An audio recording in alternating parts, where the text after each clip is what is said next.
The man who outsmarted every agency. At exactly 2:17 a.m., every intelligence agency on Earth received the same message.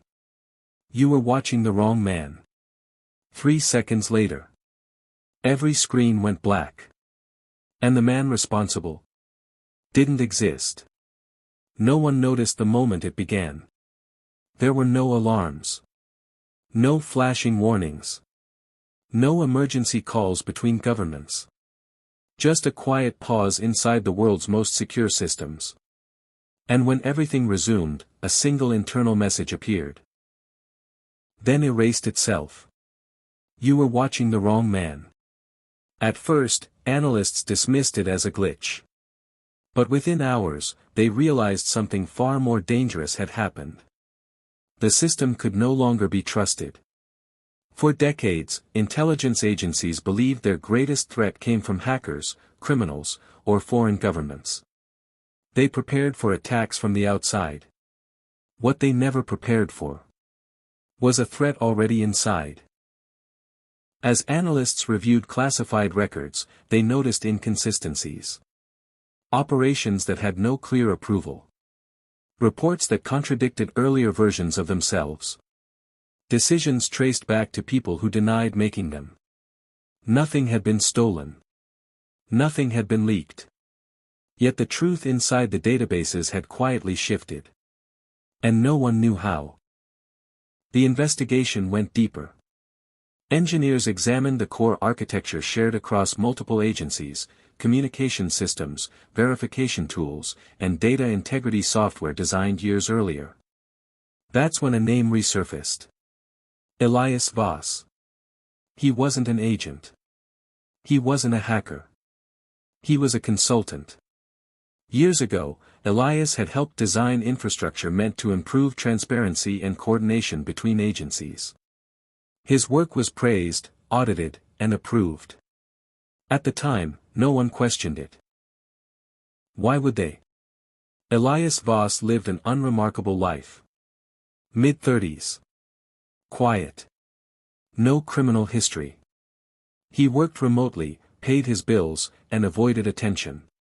Surveillance teams monitored him discreetly, expecting something, anything, to happen. But nothing did. Days turned into months.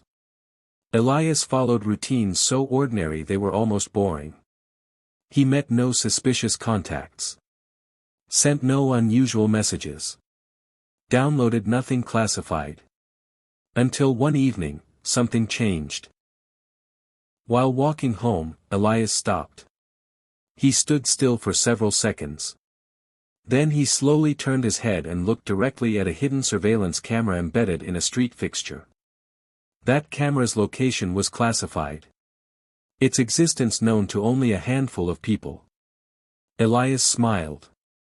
That single moment changed the entire investigation. Because it proved one thing beyond doubt. He knew he was being watched.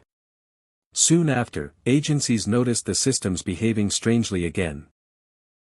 Internal audits revealed something terrifying. The databases weren't compromised. They were functioning exactly as designed. Deep within the code was a passive subsystem, never flagged as a threat, never activated during testing. It had a purpose. To observe. To verify. To record. Engineers called it the mirror. It didn't alter data. It didn't interfere. It simply compared official records against actual actions. And when discrepancies grew too large, it responded. The truth became unavoidable. Over the years, agencies had conducted operations outside formal authorization. Surveillance without oversight. Decisions buried to avoid accountability. The mirror had been silently logging it all. Not to expose them publicly. But to preserve reality. Elias hadn't attacked the system. He had given it a conscience.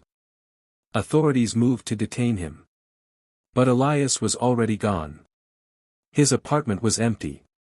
His devices inactive. No travel records. No financial trail. It was as if he had stepped outside the system entirely. Legally, no charges could be filed. He hadn't stolen information. He hadn't destroyed property. He hadn't violated his contracts. Shutting down the system would cripple global intelligence coordination. So the case was buried. Quietly. Permanently. Years passed. The story faded into classified archives, discussed only in closed rooms and internal briefings. Until one morning, a new analyst arrived for their first day at work. On their desk sat a standard orientation folder. Inside was a blank page.